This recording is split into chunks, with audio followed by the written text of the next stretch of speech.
Welcome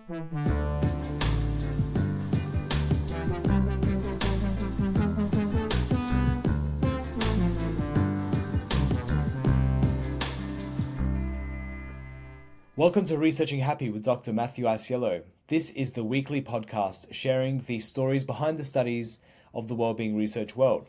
So welcome to episode 27. This week we go back to Italy, back to Milan in fact, to chat with Associate Professor Marta Bassi. Marta is a flow researcher at the University of Milano, where her research interests primarily focus on optimal experience and its role in psychological selection. She has conducted research concerning individuals' quality of experience in areas such as education, leisure, and health. She's the founding member of the Italian Society for Positive Psychology and the European Flow Researchers Network. As you'll hear, Marta is already a favorite on Researching Happy. Being the president of the European Network of Positive Psychology, she's therefore the host of the upcoming European Conference in 2024. Which makes her responsible for inviting Professor Corrichese as a keynote to the conference in Austria. So congratulations to all involved and fingers crossed that I can make it there as well. I really enjoyed this conversation with Marta, learning all about her work researching flow across a wide diversity of contexts. And I really admired the working relationship that she describes with her colleagues, particularly as you'll hear Professors Fausto Massimini and Antonella Delle Fave. People who know about flow will probably be familiar, obviously, with Mihaly Csikszentmihalyi. But it was really interesting to learn about the connection that Mihaly had with this Milan team, something that I definitely hadn't ever heard about. So enjoy this episode. Share it with someone who you think will enjoy learning more about flow from someone who's absolutely an expert in this space. And stay in touch with us on social media and Spotify. And just a heads up, I'm planning to take a few weeks off in December and planning to come back bigger and better in 2024 for season 2 of Researching Happy. So if you're someone who has ideas of what you think that could look like or should look like, please hit me up on LinkedIn, works best. Otherwise, enjoy and welcome Marta. I think that's working. Okay, welcome to Researching Happy. This is a funny way to start. I feel like Marta. So firstly, welcome to the episode with Marta Bassi. Welcome, Marta. Thank you for inviting me. Hello to everybody. Thank you. And so what I was going to say was funny is I feel like we've had actually a fantastic podcast episode already just before we've begun and hit record. Did. So I'm really pleased with this. So you're coming to us live from Milan? Yes. And tell me, so are you actually always from Milan? My family is a bit north, closer to Switzerland, but my father's from Milano originally. So okay. Yeah, and I've been here for 25 years. So I would say I'm Milanese. Yeah. Okay. Nice. Okay. Very cool. And so we are going to talk all things flow today, which is a really exciting topic. I think it's the most popular, I mean, you have a biased opinion, but the most popular topic in positive psychology, would you say? I would say it is, but as you said, I'm biased. It's definitely very important for me, for my career, for my life. And I think it's gaining more and more visibility also in not just in the positive psychology field, but in psychology in general. I was recently for a class, for a lecture actually, I was browsing Psych Info to check out the number of papers and published on flow, and it's definitely skyrocketing recently, which really is very interesting and phenomenal and very important for me as well. That tells us more about this very long history of flow. Yeah, absolutely. And so I think we'll get into this in a minute, but just this idea of maybe it's getting more important as we need flow more and more, like as the world has changed. And I think we'll talk about that in a minute. But you sent me a little bit about yourself, and obviously I've read some of your papers and seen the sort of the track record, which is you've been very busy basically for a long time. Have you been involved with flow almost since the very beginning of flow, would you say? Like since the 90s, right? Yeah, since the 90s, which is quite a frightening to think about that in terms of my age. But yeah, I would consider myself the second wave of flow researchers. Okay. Professor Mihai Csikszentmihalyi, Flow's father, started in the 70s. And Oh, okay, I didn't realize. he started in the 70s, writing books on flow, on its definition. And I would consider myself second generation because I came, of course, some years after that. I was born in the 70s. But I come also from, I would say, a very important line of the flow family. That is the Milan group. Yeah. All who know, those who know about flow should be familiar with the Milan group. That dates back the 80s. That's when Mihai Csikszentmihalyi met Professor Fausto Massimini and later Antonella Delle Fave in Italy, because Professor Csikszentmihalyi could speak Italian. He was actually born in Fiume, that is Really? now in Croatia, but he used to be in Italy at that time, and his father was a diplomat in Rome, so he moved to Rome. He could speak Italian very well, and he got into contact with Professor Massimini, and that's how the collaboration started. And then, yeah, Antonella joined in, and Paolo, can you hear me? I can now. Sorry, it just went out for a little bit. Sorry about that, Marta. I just said that other Italian researchers joined in after Professor Massimini. That's Antonella Delle Fave, Paolo Inghileri, and so Mike always thought of us as an important line of the Flow family, and indeed I'm proud to be part of it. Fantastic. And so, sorry, yeah, it was a bit of just froze there for a moment, but that's okay. I can try and fix up some of that. So, how did you find out about flow? Was it just, it was popular, obviously, when you were studying? How did it? I wouldn't say that. I was All right, perfect. Good. All right, so a little technical glitch there. Thank you so much, Marta, for being flexible. So we've moved over to a different system, which is hopefully much more reliable. So we were talking about your origin, your initial relationship with flow. So what was it? I think we could even take a step back and say, how is it that flow is commonly defined?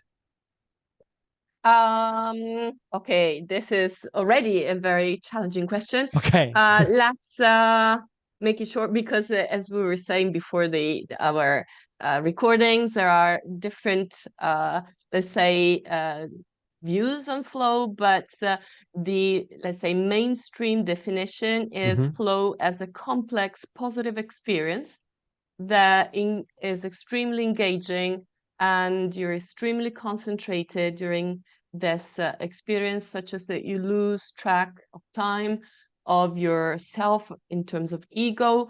You are merged with the activities you're doing. You have clear goals, and you get feedback from the activities that are usually associated with flow. And there are usually some components. There are, let's say, causal factors of flow that also go in flow measurement, which is the perception of high challenges of opportunities for action in the activities in which the person perceives to have high enough and equally balanced skills to face the challenge. So that would be, let's say, the long definition. And then there are, let's say, different views on the actual components of the experience that was originally studied from a phenomenological point of view by Professor Csikszentmihalyi, especially in a qualitative way, asking common people, to define and describe the kind of experience they have when they were performing an activity, and the activity was, let's say, at its best. The person would feel that they were at their best during the activity. And this is also why the word flow was used. When everything flows, it's even though complex, the experience flows, and you have a smooth and flowing experience while having it. So this is the definition. Okay, great. And so you don't have to explain, obviously, what everyone else's opinions are, but for yourself and your team, is there a particular set of those components that you focus in on more than others? Let's say we focus on the global experience. Okay. Because I said it started, Professor Csikszentmihalyi started from a phenomenological perspective. And as I was saying earlier, I am the daughter, the line of the family, starting from Professor Massimini and Professor Delle Fave, who works in close contact with Professor Csikszentmihalyi. Yeah. And so let's say I tend to focus on the original description that he gave. Yeah. In other perspectives, some components are more relevant. Some other definition maybe are more restricted. Usually, let's say the most popular way to measure flow is using Sue Jackson's scale, the flow state scale or flow trait scale that identifies 9 components of the experience. But still, researchers are debating which are part of the experience, which are the causal factors.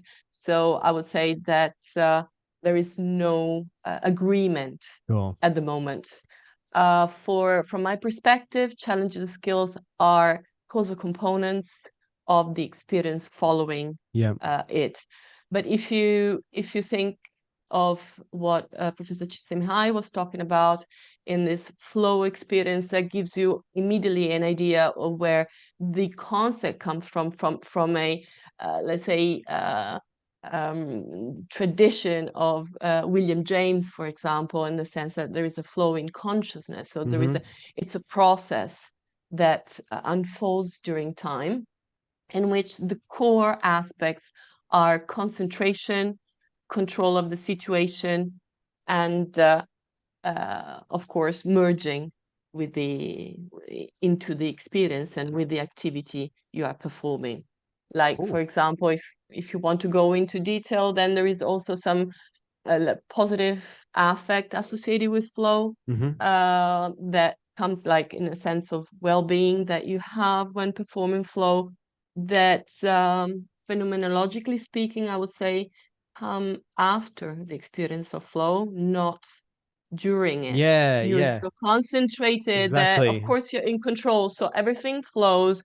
But then after the activity or after you exited flow, then you have like the experience of how good it was. Yeah. And you want to do it again. Yeah, I was almost thinking of the things that I think put me in a flow state. I don't think I'm feeling anything at all during those times. You're just into it. You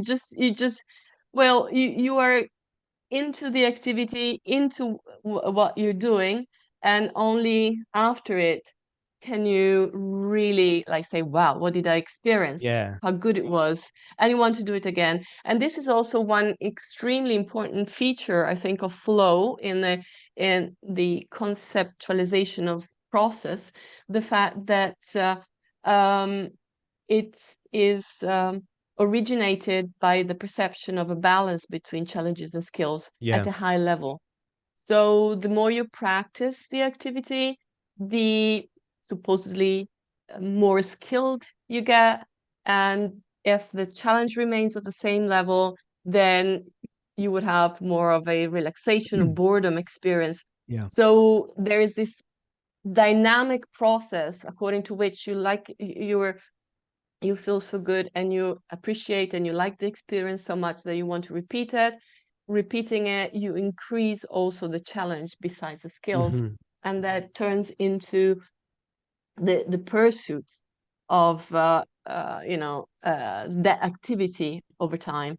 That's what Professor Csikszentmihalyi called the construction of a life theme, and that's what Professor Massimini and Antonella Delle Fave added to it, the concept of psychological selection, meaning that you tend to select those activities in which you associate with flow as and to cultivate those activities in the long time because of the intrinsic I would say pleasure or engagement you have in that activity. And so you tend to select that activity over time. And if you're lucky, that could be your work, so that you can have a lot of time to spend on it. Or it could also be like a leisure activity or any other activity that is worth devoting your effort and your life to. Great. So that's probably to answer your previous question. So that's how I came into flow research. That is one of the meaningful goals that make my life worth living. So that's how I got to flow. Amazing. Very cool. And so I want to talk about some of the activities, excuse me, some of the activities that are commonly associated with flow. And in particular, I want to ask you about television, because I was surprised to see some of that in Professor Csikszentmihalyi's work. I don't know if it was just in early work or what, but that didn't seem to fit for me, the idea of difficulty versus your skill, and that could potentially rise kind of together. So yeah, what are the common ones? Okay, Mike wrote a book on television with a colleague of his, and I think it was more on focusing attention than really having flow, in the sense that television, like a lot of new technologies, are very good at focusing individuals' attention on a screen, on a target, on a stimulus on a screen, for example. But that doesn't mean that it has any challenge or complexity in it. For example, in our experience, across different samples, different age groups, different genders, different cultures, television barely stood out as a flow inducing activity. Of course, it depends. I would call television, it's a medium. It's not the activity itself. It's watching the activity, meaning that in some cases, it depends on what you are watching. Just imagine I am a student in movie histories, and I'm watching like a Kubrick movie, for example, then I may enter flow, because I would, that would be a meaningful topic for me. I would have the challenges and the skills to, the movie would be challenging enough, and I would have the skills to appreciate, like, also the technical details and the stimulation of the content. So in some cases, if you're watching a very important, like, political debate on TV, that could also be, and it's something is at stake, because, like, next elections are at stake, that could be a source of flow. And another interesting result about television came from a study that we performed some years ago with people that couldn't see. I don't know if in English blind people is politically correct. So I just don't want to offend anybody. Just wanted to say that people who do not see were asked from birth or acquiring blindness because of some eye problems, of course, of degeneration, were asked to identify, to read the description of flow that that comes from the flow questionnaire. Yep. And to say whether they had or not that experience before, and if they did, to mention the activities. And interestingly enough, for me, there was probably the highest percentage of participants saying watching television. And say, sounds a bit weird. Watching television, of course, watching television is a typical phrase that we use when you were watching television. You don't listen to television, watch television. So that could be like a typical phrase they use. But delving deeper into why is that? Because that is a very important means of connecting with the world and with the others for me. Wow. So going back to the question, any activity can be a source of flow as long as it is meaningful and challenging for the person. Some activities can be more challenging, like, for example, work, for example, or some structured leisure or sports activities for sure. But it also depends on how meaningful it is for you and, for you to invest in that activity. Okay, that's interesting. So there's almost like a minimum cutoff or something of difficulty, but even something that might be low difficulty for some particular individual, that might actually still be the right fit for flow. Yeah. In our cross-cultural research, we've seen any possible activity associated with flow. For sure, the more complex it is, the more, especially we were talking about this dynamic, let's say, escalation of flow. If the activity has a potential for it, that's better, right? If you cannot grow into that activity, then it's more difficult.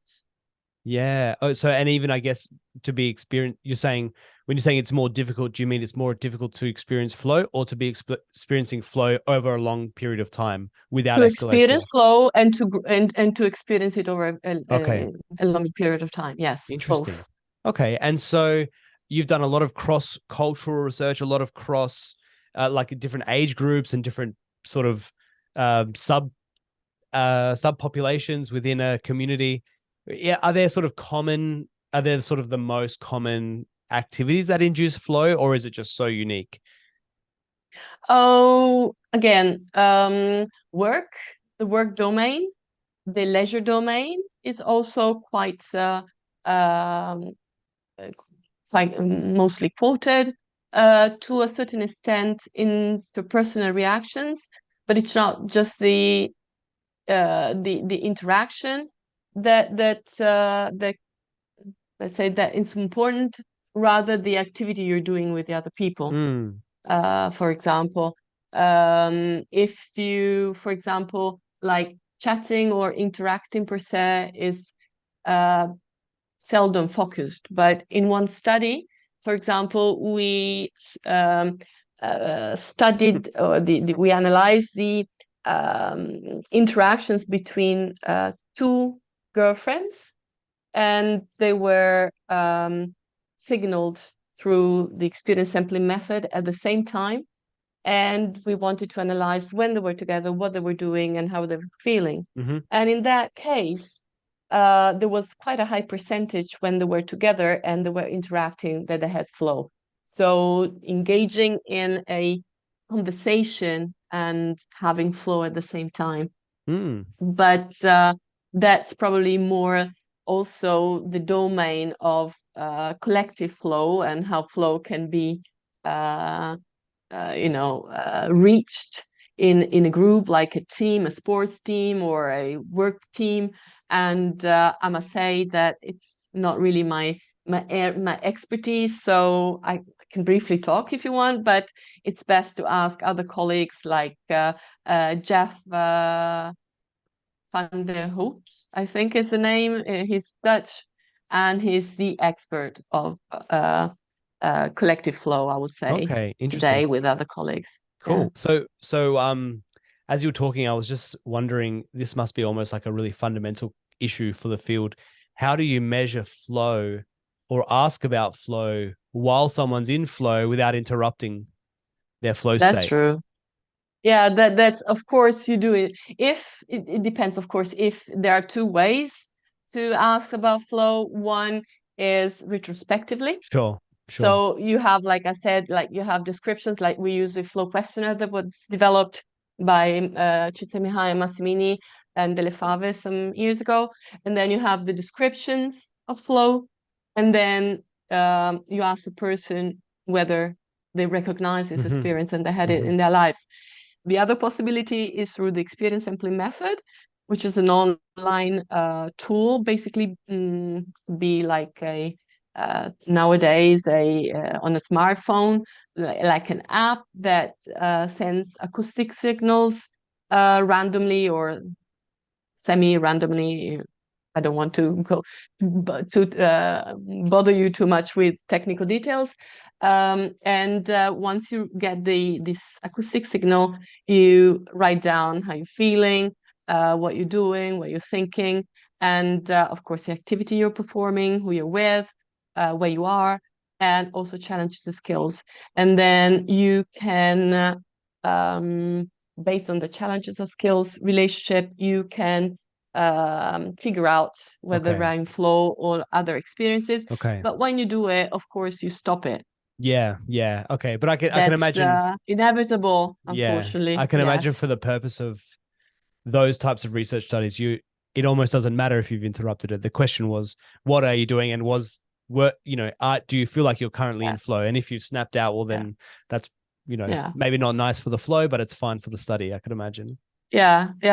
I would say that we've used the experience template method for some time, and of course it can disrupt in a certain way, like anything. Like, I mean, Heisenberg said, whenever you look at a person, basically you disrupt their normal activity, right? So obviously, if I ask you to write down what you're doing, how you're feeling, that kind of interferes with what you're doing, what you're feeling, because you're thinking about it and you're reporting it. But that's inevitable, I would say, in any psychological research, unless you have some like reaction times or like, I don't know, some blood tests or something else. So that's quite inevitable. But it's never been really seen as so much intruding into their lives. Of course, if you have like research alliance and the person understands the importance of doing this. Another possibility is also to ask immediately after a certain activity. Depends, of course, on your research question. If you are like interested in flow when, I don't know, going to the swimming pool, you can definitely not take a nap while you're swimming, I think. So you can ask retrospectively from a long-term perspective, like, do you have flow when you swim? Or you can just wait for the person to exit the swimming pool and like try to reduce the memory bias that a person could have. Yeah, great. And so, if there was someone who's thinking, wow, flow sounds so good right now, I want to be in flow.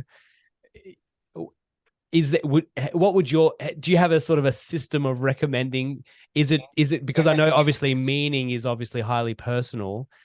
Do you say, here are, the top 5 things that might put you in flow? Or do you first say, you reflect back and maybe you can think of something that would give you the best chance? All right. So let's say that all flow researchers have tried to kind of predict flow. Okay. In the sense that you want to find the exact condition that triggers flow. Yeah. Like you touch the button and you get it. And unfortunately, it's not like that.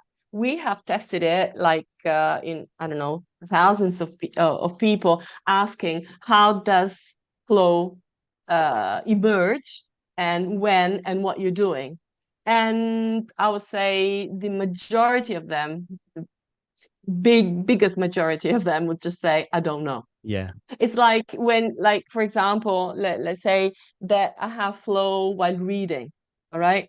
So I start reading and then all of a sudden it clicks, but maybe it doesn't click.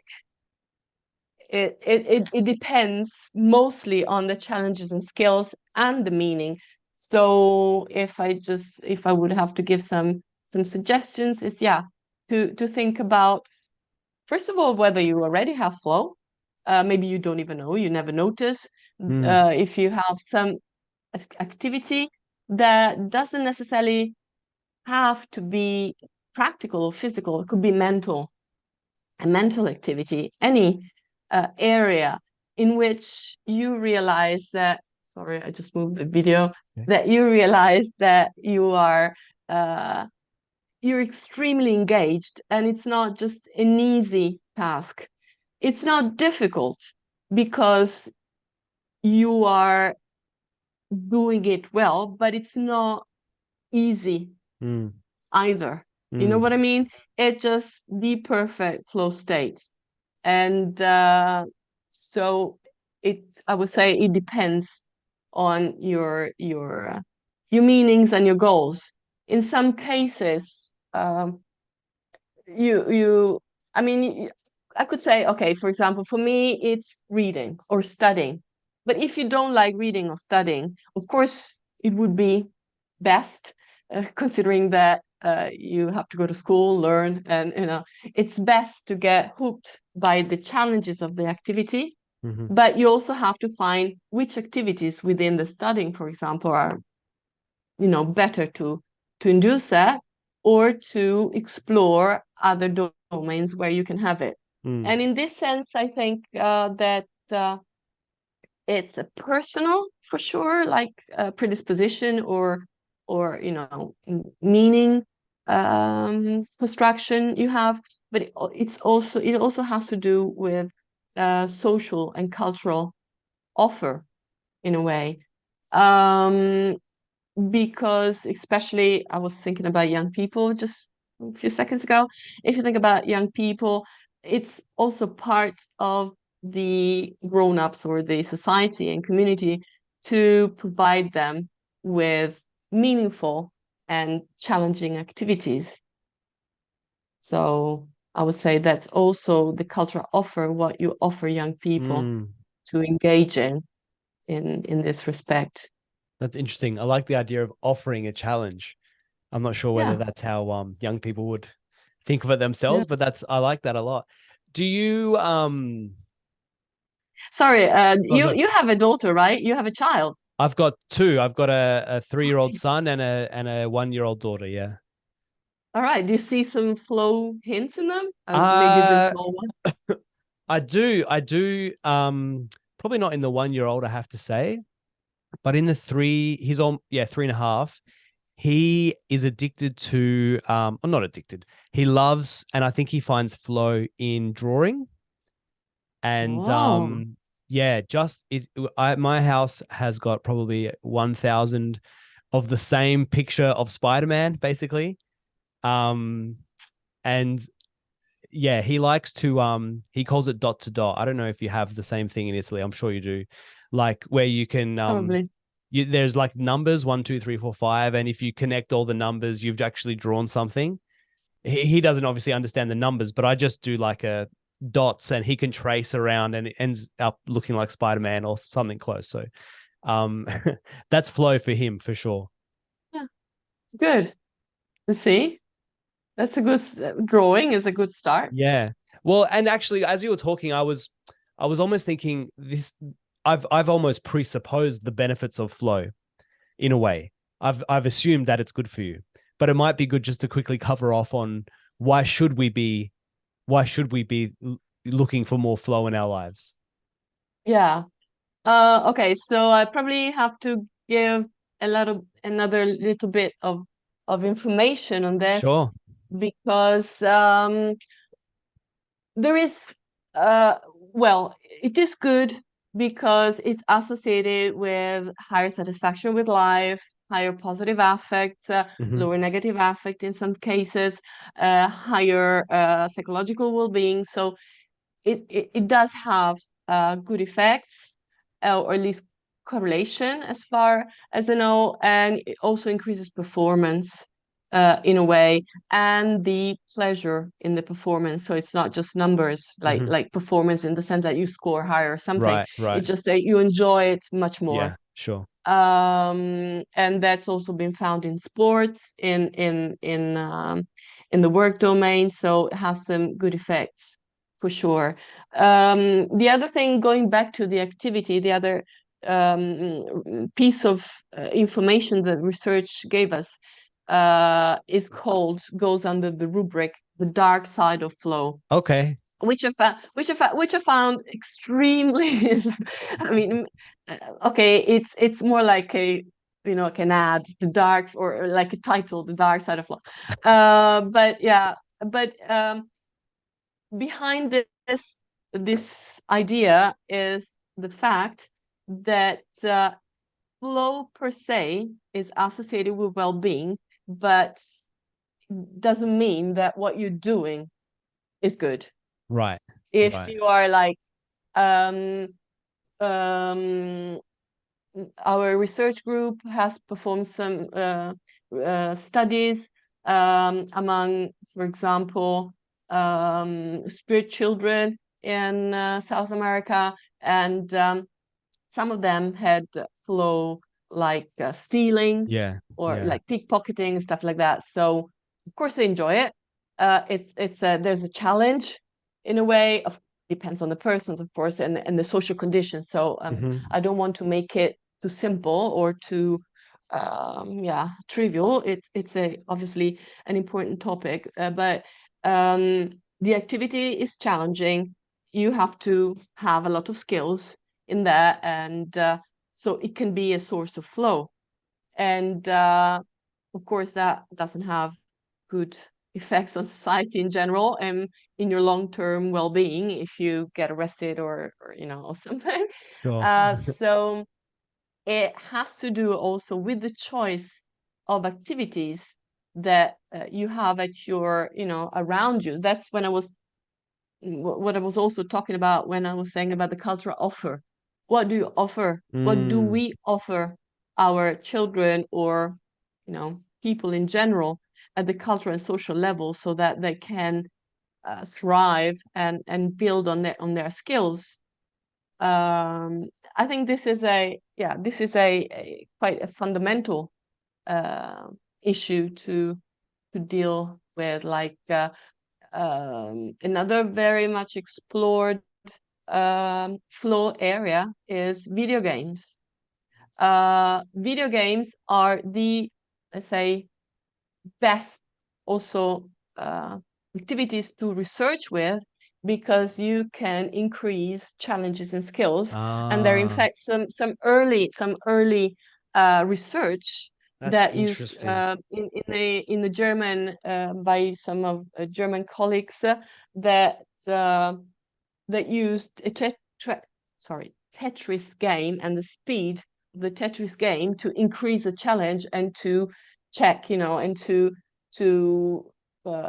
define in a lab uh, challenges and skills, Yeah, yeah. anxiety, boredom, and flow. Right? There are some pioneering work in the German world. I'm thinking about Keller, um, Engeser, and Pfeiffer. They did some nice studies on that, and so it can be flow inducing for sure. It's a flow inducing activity, and it's a, you know, engaging activity. But how much time do you invest in that activity, and how can you also relate with your environment or with your, you know, work Hmm.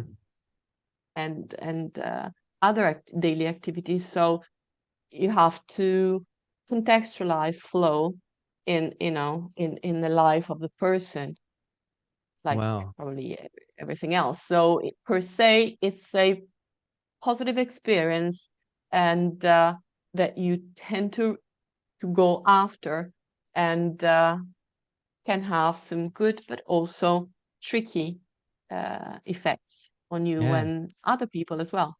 Wow. And so do people, do you ever, I could just imagine maybe because I know you've done a lot of research on personality and flow as well, but the idea of, do, what am I trying to say?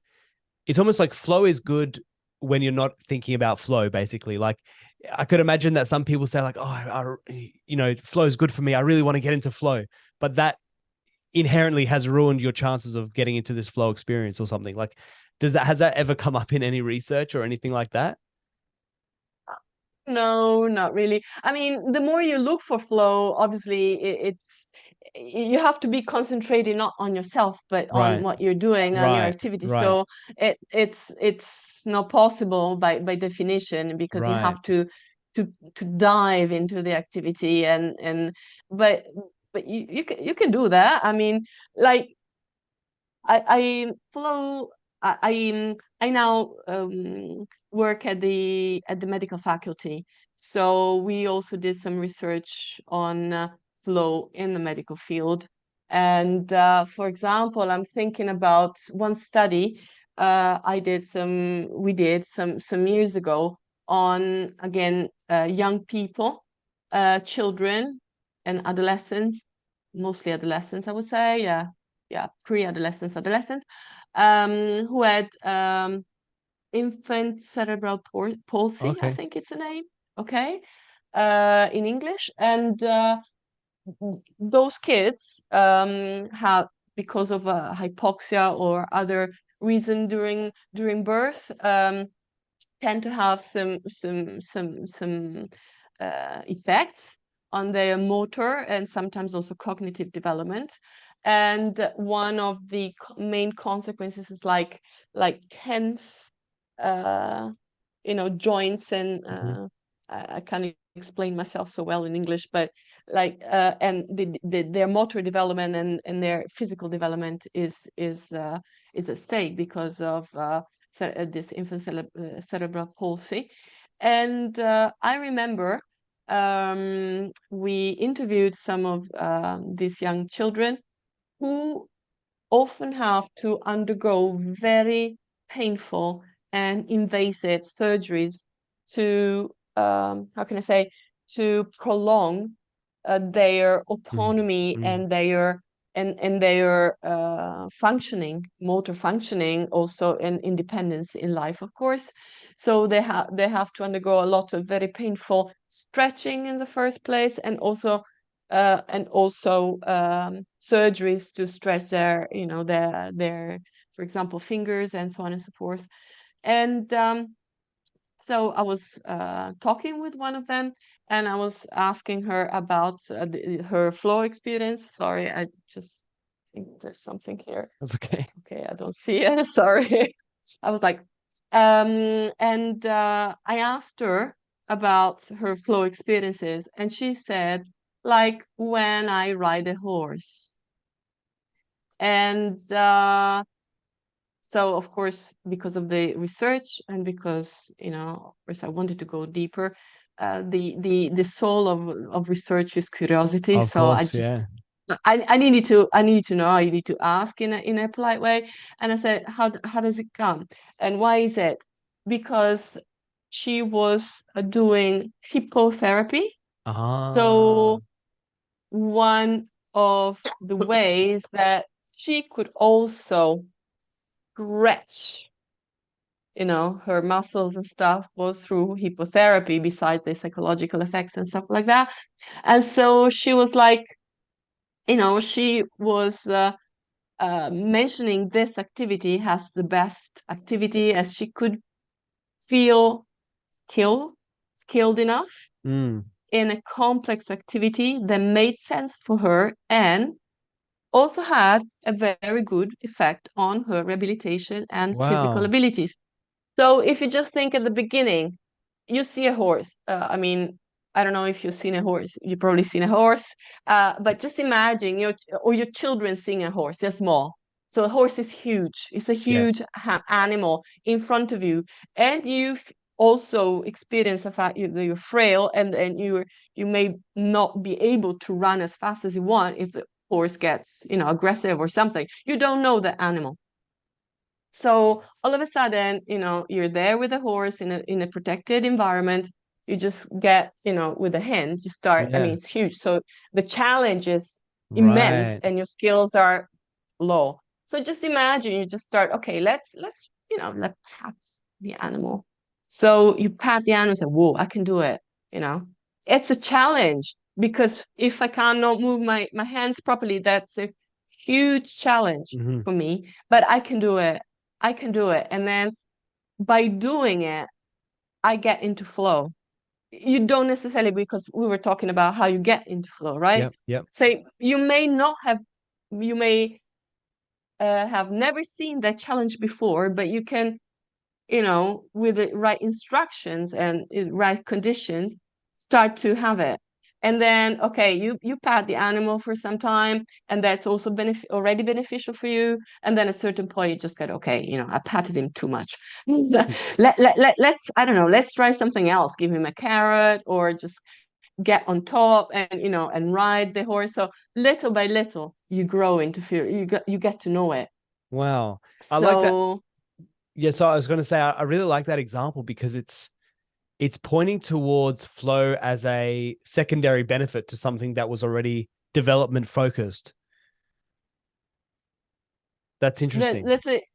We have done a similar, I mean, conceptually similar research with some colleagues at our hospital. The colleagues are psychiatrists and psychologists holding rehabilitation therapeutic groups, based on music, arts, or depending, of course, on the skills that they want to enhance in their patients. And again, this is we have mapped flow or the quality of experience of participants during the different groups, and the two take-home messages, I would say, that came out of the research were: first, the person has to choose the activity. So you have to find something that is meaningful and challenging for yourself.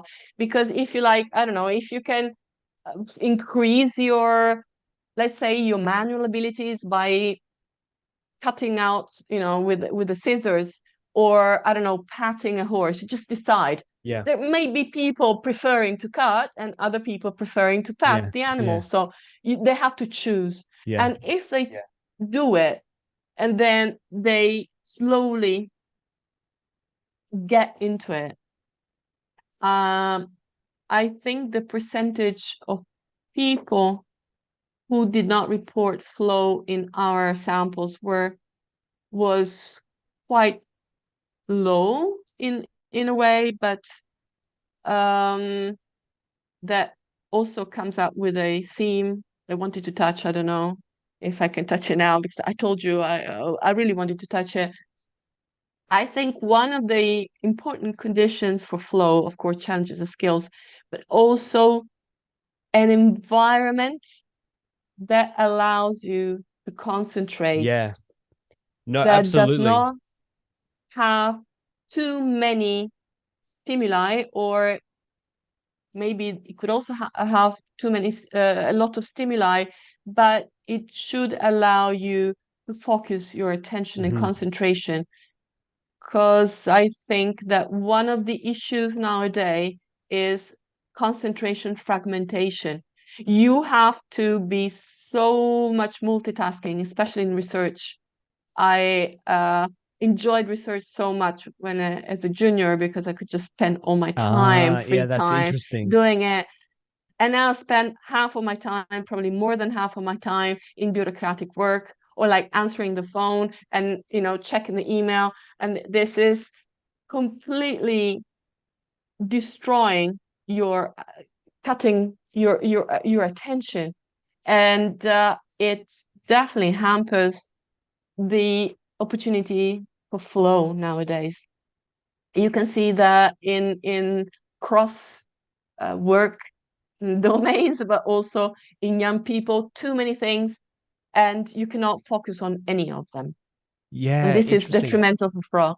And it's yeah, okay. So I mean, we can definitely go here. This is where I wanted to go anyway. I'm barely the host of this show, basically. So you're the boss. You get to decide where we go. I just wanted to say that it's funny you mentioned about cutting paper with the scissors, because after my son draws the Spider-Mans, he likes to cut them out. So my house is basically just confetti at the moment. It's just confetti, and we just have to accept That's that. nice. Well, I don't mind. My wife likes it less, but that's okay. So yeah, this Matt, let's put it this way: better to have a scissors to cut than to buy a horse. That would that's be more true. expensive. That's true. That's definitely true. Easy to clean as well. So Yeah. so yeah, so this, I mean, everything we talked a little bit about attention, you know, especially when you were talking about television, that's not necessarily flow, right? Would you like to talk about this in the context of young people and adolescents in particular, or, you know, just in in more general perspective? I'll say, I mean, it's cross age groups. Yeah. Yeah. So it's not just adolescents or children. I would say it's more worrying, or at least I don't know. Yeah, I would say worrying, but I mean it's still a question mark, because situations are changing so much that it's very hard to really tell. But it's more worrying among children and adolescents Mm-hmm. because they are learning how to invest their attention, Ah. I think. And in fact, the amount, the percentage of young people having like, problems like anxiety or performance anxiety or depression is growing quite a lot. There is an upgrowing trend, and so I would very much at least like to have an upgrowing trend of well-being as well. Yeah. And yeah, and I think that it's crucial that they learn how to master their attention. So for us, let's say adults or older people, it could be more challenging in the fact that we know what it is when we can concentrate, and so when you're deprived of it because you're fragmented in hundreds of tasks, then Mm-hmm. it can become, of course, like taxing and burdensome and hardly bearable, I would say, for me. But I would also say that for young people, especially because they are not trained to do, they don't have the opportunities or training to do that. And when you asked me, about this podcast, and I was thinking about my background, and um, when Professor Massimini and Professor Csikszentmihalyi started to collaborate, one Massimini was in Milano, Csikszentmihalyi was in Chicago, and of course they didn't have Zoom, they didn't have mobiles, they didn't have anything. They had letters. Wow. So they started this very long correspondence in terms of years and pages that was, I think, compatible with the speed of our brain and our attention to function. Right. Because you were like, I I told you beforehand, I've been to Australia in the 90s, and I have friends there. And at that time, there were letters as well. So you write a letter, you had to wait at least 2 weeks to get a feedback. And then you didn't have to answer immediately whatever comes to your mind. You just pondered. You just thought, what do I want to say? And does it make sense? And then you start thinking about it, and then you have to write it down. And once you've written it down, you send it over, and you think about it, and then the other person gets it. So the amount of time that they had was compatible with, with, I'll say, you know, different way of thinking. I'm not saying that you cannot do it in 5 seconds, but maybe I'm a dinosaur, and if I'm asked in 5 seconds to answer like a A super tough question. important or Yeah. super deep question, then it's just the first thing that comes to my mind, and it's not compatible with at least I would say a high level of complexity. Yeah, yeah. I can't remember if I've mentioned this on an episode before, but I listened to this guy's podcast who talks about symbolism, and I heard I think it was from there that I heard this idea that, why are all brands across the world, why are their logos becoming more and more basic? And the response from this way of thinking was kind of like, if you spin something, you can't really notice anything on there because it's moving so quickly. You can just kind of notice the outline of it. And the idea was that we don't have time to notice any detail, basically. Yeah. And maybe these big corporations are picking up on that, basically, and just simplifying almost everything. Anyway, we don't have to go into that, but I mean, it's probably a trend of times. Like, when I was younger, I would just love to read the Russian writers like Tolstoy or Dostoevsky. And I was like, I don't know, 500, 600 pages. And when I reached page 600, I was just mourning because it was over, right? And because I wanted more. And I wanted to think more about that. And now it just a short message. And if it's 2 lines longer, then just you don't read it. It's like, I think my little cousins, they probably feel the same way about like a TikTok at the moment. Like, oh, I wish that was 5 seconds. I wish it was 7 seconds. But so let's pick on young people for a little bit, and it obviously it's not picking on them because it comes from a place of concern, right? What is there? Is there a trend that you've measured or that you've noticed in particular, or where does sort of this issue come from? That's, well, of course, like personal experience, but that doesn't make statistics, and that doesn't make any contribution to science until it's empirically tested, of course.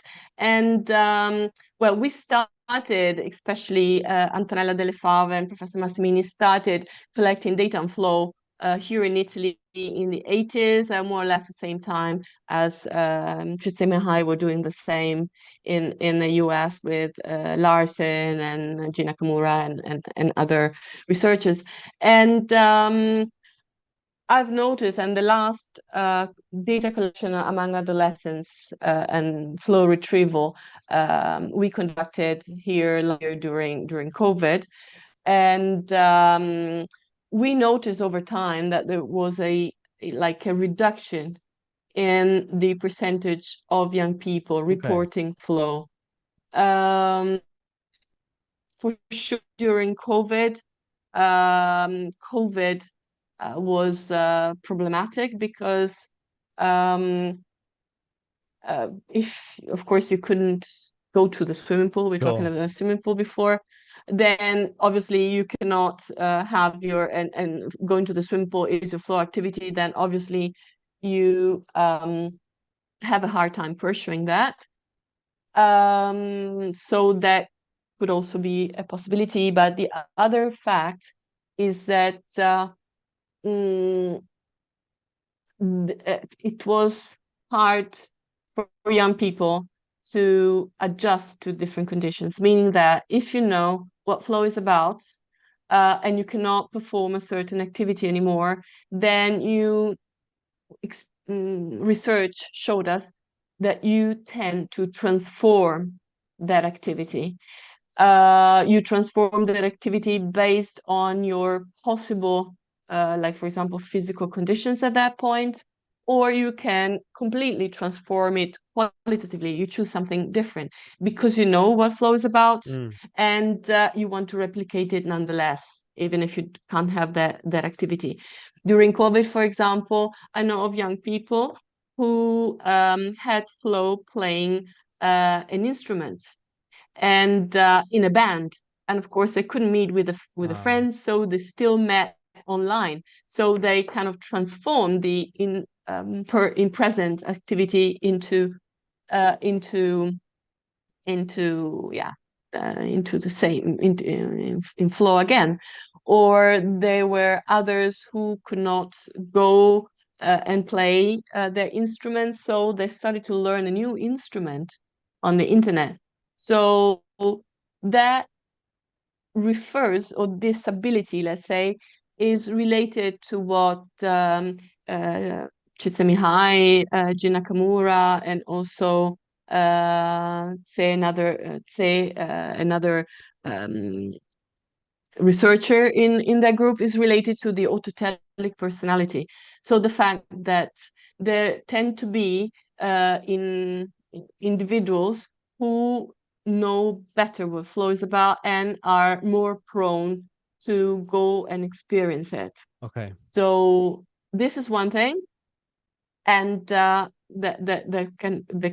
happened during COVID, but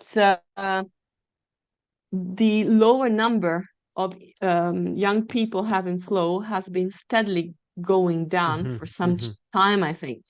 We started with something like 70%, and we're now to 5%, so 70 to 50, 40%, which is going in trend. I cannot obviously be more specific because that would require a worldwide research taking into account gender, age, country, school of origin, what kind of school, and you know, a lot of variables that, so I definitely cannot bring forward those sound data, but I think that at least at Milanese and Italian level that's what's happening.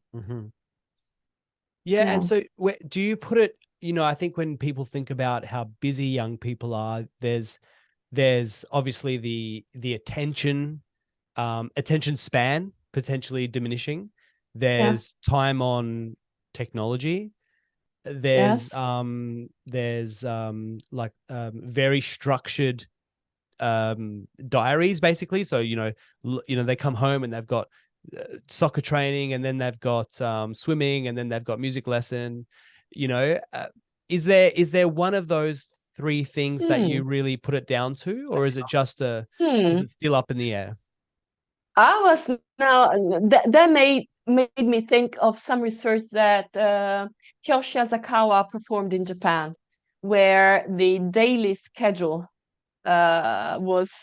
is, I think, at least from his description in his papers, even more strict or stricter than we have here, and it's been stricter for a longer time. And I would say that what he found is that implies more anxiety and more ill-being, but not necessarily less well-being in terms of flow retrieval, I think. Really? In the sense that if you can invest your attention, the point here, I think, for flow is you have time cultivate that activity. Right. So and doesn't have to be interrupted. So that's, I would say, but his works where I think he also published some recent work, but not that much recent on adolescents. I think he published, more or less in the 90s, like me. And I think that the message that of course, the strict rules and curriculum can increase anxiety, like school anxiety, or other ill-being indicators, but that doesn't necessarily hit on flow. Yeah, that's interesting. Okay, so it's more the attention, do you think, the many distractions that we have in life now? Yeah, wow. I think so. Then of course, we're talking in general terms. Of course, yeah. It depends on how many activities you have every day, and how how you have to switch in between activities. So it's more of a general comment than you have to take all those variables into consideration. But yeah, I would say so. Yeah, wow. Okay. And the pile of reasons of why to just put your phone away for like a few hours a day, that just continues to get higher and higher, right? Particularly for young people. There you go. All right, great. So excuse me. Thank you, Matt. This has been really, really super informative. I did have one question, going back a few things. So those letters that you spoke about, do they exist somewhere? Have they been documented? No, they haven't. I think they're still in the hands of Professor Massimini, at least for those who belong here to Italy. Really? That would be amazing. I don't know. I could ask Jean Nakamura if she knows about them. It's probably a private issue. Right. So, okay. Fair enough. It would be like even just to see, like, see it documented. Obviously, you can redact all the private stuff out, the personal stuff, but how incredible would that be to read the letters going forwards and backwards in the Yeah. 70s? That's really cool. Yeah. It was my privilege to be there when the two titans, we would say Yeah. in Italian, were talking, like being a student and listening to them talk Wow. about, those issues. And it was amazing. And yeah, I was there. There you go. That's really So cool. yeah, it was super cool. Awesome. All right. So I have Yeah. two more questions, and you can obviously feel free to not answer this one, but is there a particular activity? Is there a particular activity that brings you to flow that you can sort of rely upon? Okay. That activity, okay, I have many. Okay, cool. But the best, okay, studying for sure, reading, listening to music, but the best, I would say, was the one that I don't have anymore, that I used to have when I started to study flu. I have a degree in psychology, but before that, I have a degree in languages. And before that, I have a diploma in translation, in Ah, parliamentary translation or simultaneous translation. seriously? And yeah, I did it when I was like 20, from the age of 20 to 25, so half a life ago. But the experience is that, like, I'm listening to you, you're talking, and I have my headphones like this, and I lag like a sentence behind what you're saying, Really? and I translate. And that for me was the best flow activity ever, because you don't have time to think. You just connect directly. It's like a movie. I see the words going Yeah. this way, and they just turn into sound here, and I can wait. And that's the challenging moment, right? Because you have to wait to make sense of the sentence. You have to Sure. wait at least some bits. And Yeah. in German it was even more difficult because you always have the verb at the end of the sentence. So it was even more difficult, and I think I gave it up in German because I think you have to be mother Okay. tongue to Okay. be able to imagine what kind of verb is coming out up. Otherwise, your memory doesn't work that far, I'm at least not mine. okay. And that was the best flow activity Wow. ever. That's What's cool. yours? Mine, this is, I think for me, I always give this example, and it is true. You know the stats program R? Do you know that stats Yes. program? Yeah, yeah. Yeah, sure. There's been a few times where I've had to learn R. If I can avoid it, I would love to avoid it. Basically, it's so for people that don't know, it's like this free stats program that was kind of built um in rebellion to the very expensive stats programs that are out there, Yeah. basically. But it's all code based. And so there's this whole community of Yeah. people who help each other out and make packages that you can. And anyway, there's a few times where I've had to learn stats that like are way above me, basically. But learning I just get full into flow. And as I'm hearing what you're saying, it's exactly what you're talking about. It's kind of like it is difficult, but it continues to escalate as you could get into more complex stuff. And so it's like this lifetime of learning. So yeah, that's a big one for me, actually. And I've been really busy with analysis, and it's all been in R. So maybe I shouldn't have been so complaining about it all, because I've actually just been in flow this whole time. Yes. Great. Yeah, cool. That, you All right. see, any activity could be, I mean, R, programming R. I wouldn't say that. Yeah, there you go. There you go. Really cool. All right, so perfect. And so the last thing I wanted to just talk about was, oh wait, sorry, I have one more question. How many languages could you do that across when you were translating? You're about to Oh put no, English speakers right to. now, at that time I could do that in English and partly in German, and now I could couldn't do it in any Okay. language, maybe a little bit of English into Italian. But yeah, I do also speak a little bit of Spanish, French. Yeah. Very cool. Yeah, the English speaking world, we're just an embarrassment, I think, when it comes to languages. But that's a different topic altogether. So the last thing to talk about was really the conference that's coming up next year. So the conference was mentioned in my very first episode with Professor Corey Keyes, where we were very, very pleased to hear. Yeah, this is a very obviously pro dual continua podcast. So I don't know if there are any other pro ones or definitely any anti ones, but yeah, I was just blown away to hear that Corey has been invited as a keynote to the European conference, and it turns out that was Marta behind the scenes pulling the strings. So you are would you call yourself the convener or co-convener of the conference? Okay, I am.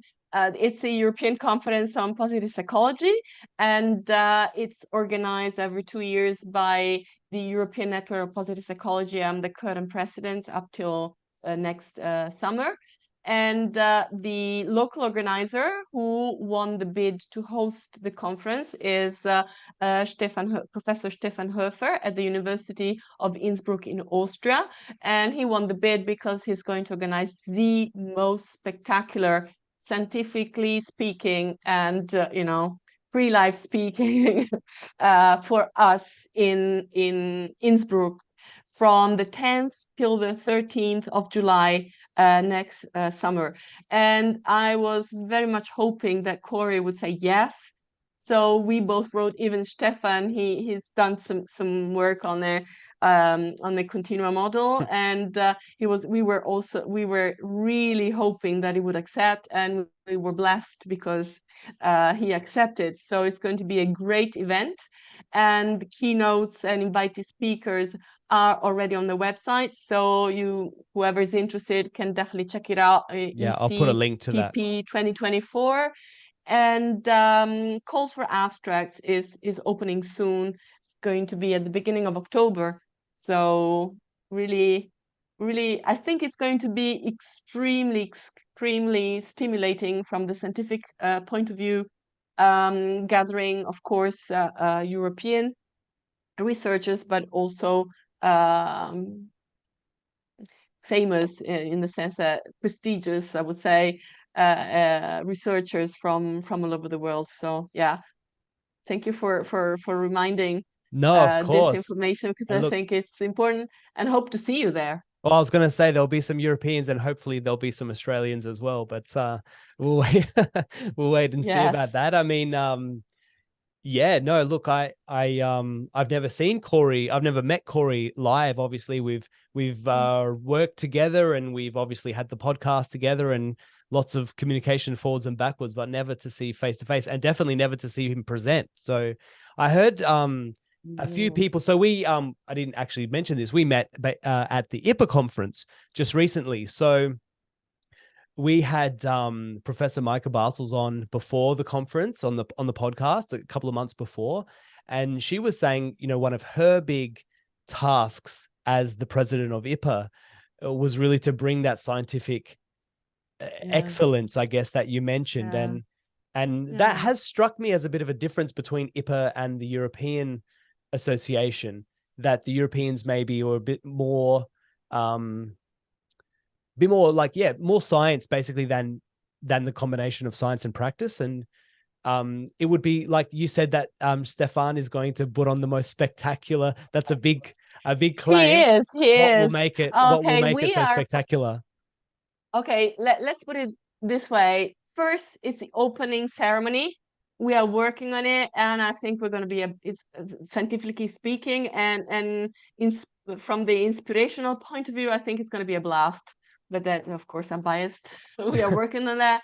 So we are trying to definitely focus more on research, but not necessarily also on practice. We're going to have quite a large and interesting choice of pre-conference workshops. Oh, cool. And that they're not posted yet on the websites, but it'll be done definitely be done soon. So we do have that. And first and foremost, Stefan Höfer is professor of psychology at the medical faculty in Innsbruck, but he's strongly supported by a lot of German-speaking associations that are mainly practice-based. So there's definitely going to be a good blend of both. I would say, of course, the main difference with IPA is that we are smaller. The network is a non-profit network. So I basically have no budget as a president to run any activity but voluntary activity. So Wow. whatever the board or I or other people are doing for the network is just on a voluntary basis. And so we're trying to do the best, and we don't have, of course, the means that IPA has as an association. And we try also, so of course the numbers of people is probably a bit different in terms of attendance, even though last one in Iceland had quite like 600 Wow. people. So that was Still quite a big lot for an from all over academic the world. conference, yeah. It is, yes. So yes, I think this is also going to be a large event in Innsbruck. In Iceland, it was basically the first one in presence after COVID. It was supposed to be in 2020, and then it took place in 2022, and it was really amazing. And so I think it's going to be quite some people attending, and yeah, we thought about Innsbruck, of course, because they offered to host the conference, but there were other bidders as well. And one of the reasons why we chose it because it has a perfect positive psychology atmosphere. It is in a mountain alpine setting. It's small. You can, like in a typical European city or village, you have a city center, Mm-hmm. and you have cafes or other places where you can sit, chat, and and talk about psychology. You also have like a super important history in psychology because of the Austrian origin and the German speaking origin of psychology in Yeah. certain areas of psychology. And then and of course the people, the food, and Yeah, look, some hedonic besides eudaimonic, some hedonic inputs as well. absolutely. And I'm sure lots of opportunities for flow. You've actually just upset me, though, I have to say. I Googled Innsbruck just to see exactly where it was on the map. And then I saw Venice was just there. So I just quickly, while you were mentioning, just thought, how long does it take to drive from Venice to Innsbruck? And it says 4 hours.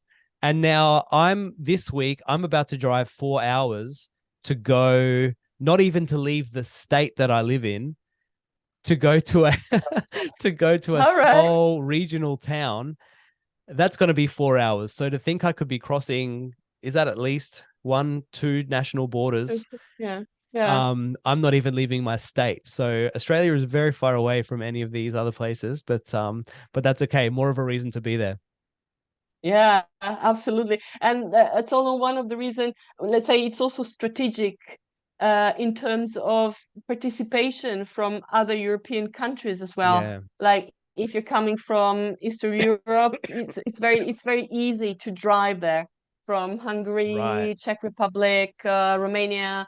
So I said we are non-profit and we're voluntary. So we also strongly believe in letting positive psychology accessible to everybody, or as much as possible to everybody, because in some situations it's quite difficult to attend a conference because of the logistics and transport and accommodation. And so I think this is a good,